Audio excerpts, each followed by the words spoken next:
Okay, so here's a quick video on doing an oil change on a DD15 Cascadia Freightliner 2009, 2010, pretty much all the same. There's going to be some variances, some differences.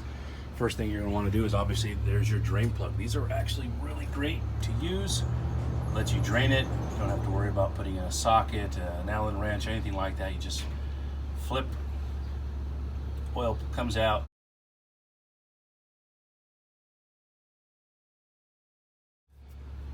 Okay, you're good to go from there. Now on this side, okay, this is where our oil filter is located, right down in there. There's your coolant filter, oil filter, and this is where you add obviously your motor oil. Okay, now what you're going to need to do here is you're going to need to get a socket. Now we use this here. This is what we use. It's a 36 millimeter. Literally drops right in. Okay, you're going to grab your 1/2-inch wrench, whatever you're comfortable using, get that removed, and we're going to go from there and show you what else we need to do. What I always do is I always do the oil change first, then start the engine, and last fuel filters.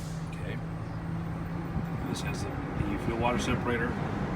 This has your 3 fuel filter kits, probably the most common. Some of the newer versions are going to have just the simple 2 fuel filter kit. Okay, I'll explain why I do the oil change first. Start the engine first, okay, before I do anything else. But first, let's go ahead and get this removed, and we will go from there.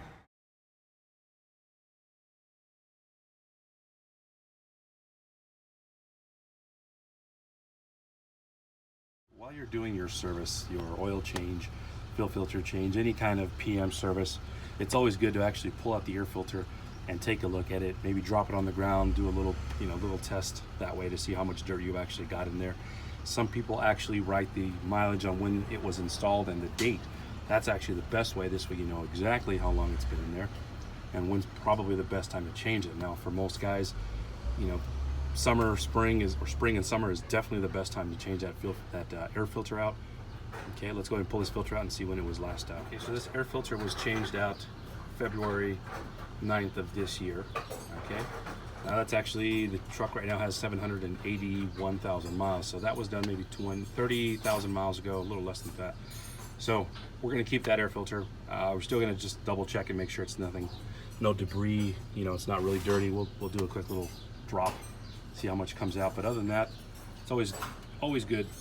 Write down the date, mileage, when it was installed. Okay, so now we've got our new oil filter. Okay, we've got that almost ready to install. We've got the new O-ring or seal that comes with your little kit or box or purchase.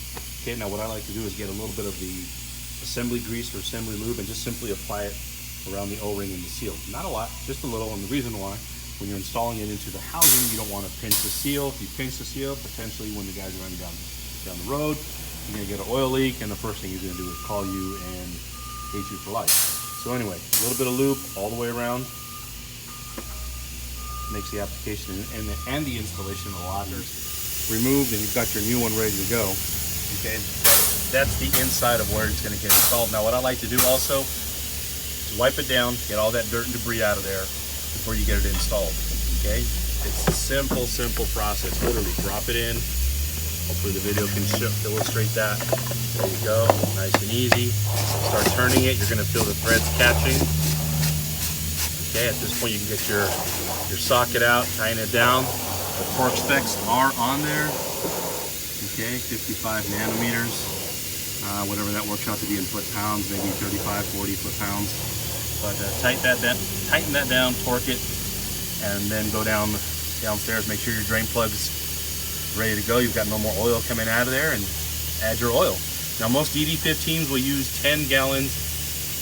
Well, most people will use 10 gallons. I always go with 11 gallons, okay? Some guys can go more or less, whatever your preference is, but I like to just top it off with 11 gallons. Okay, so after you've dropped your oil, put everything back together, you've added the correct amount of motor oil to your DD15. Okay, what you're going to want to do when you start it is obviously verify oil pressure. This is why you do your oil change first, then do your fuel filter change. Okay, so we're going to verify, make sure everything was done right, make sure we don't have any issues. Okay, there's our oil pressure.